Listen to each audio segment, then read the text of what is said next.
So these are going to be our plates slash bowls.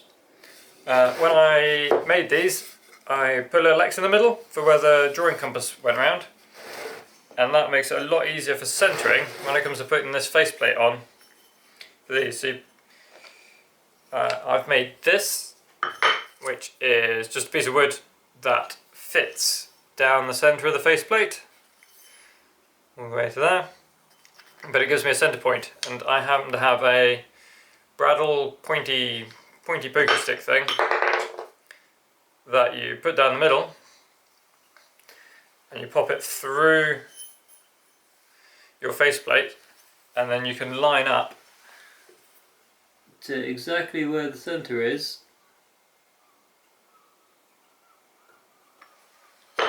There. And that's the centre of where you drew the circle to do the plate to begin with. And then all you need to do is screw the faceplate on.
So I had a bite and a little bit too much gap here,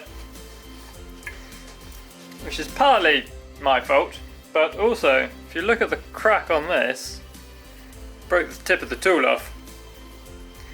But if you look really closely, I can't see on the camera, there, come on, focus, you can see that the tool already had rusty marks on the edge of it, so the fresh grey bit is the fresh crack, and then it already had an existing crack in it. So, partially my fault, partially not my fault.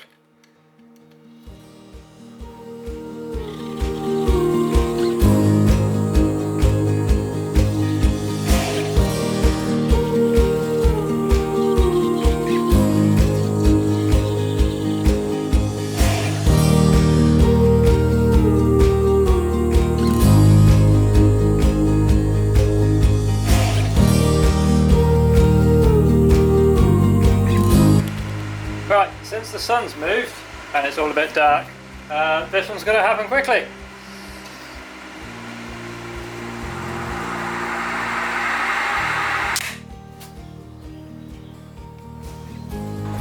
Okay, so I've turned both of these, and they're not amazing. There's quite a few cracks in this one, and there's quite a few gouges in this one. The next stage is to use this. So we'll start with the fat. We on? Yeah. Start with the fat one first. It's the one most likely to survive, and then we'll try the thin one later. Thinner one. So I'll put that over here.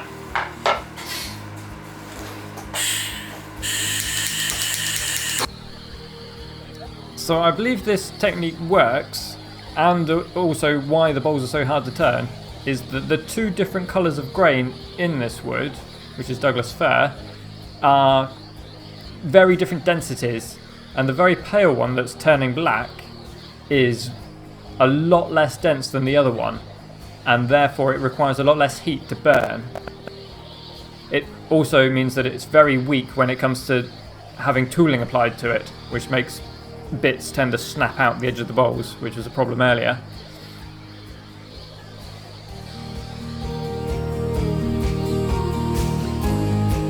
If anybody's got any good tips for turning Douglas fir, then can you please leave them in the comments below, because I would really like to learn more.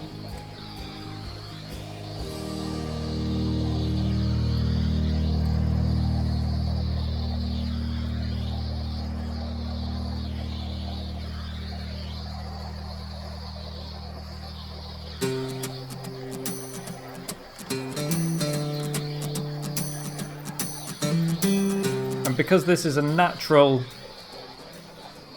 product and there's no paint or anything like that involved, it means that almost every pattern on every bowl would be different, which makes them really interesting to make.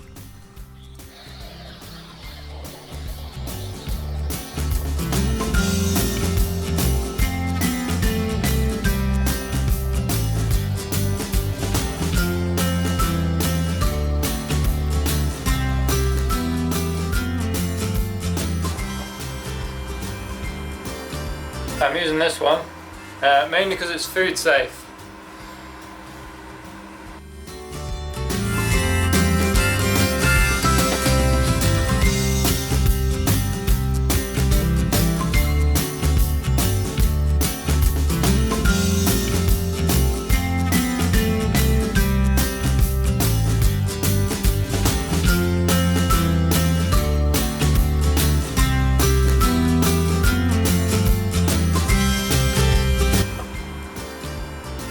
I don't know if you can see this, but the solvent in this is evaporating off rather nicely. It's still smoking a little bit.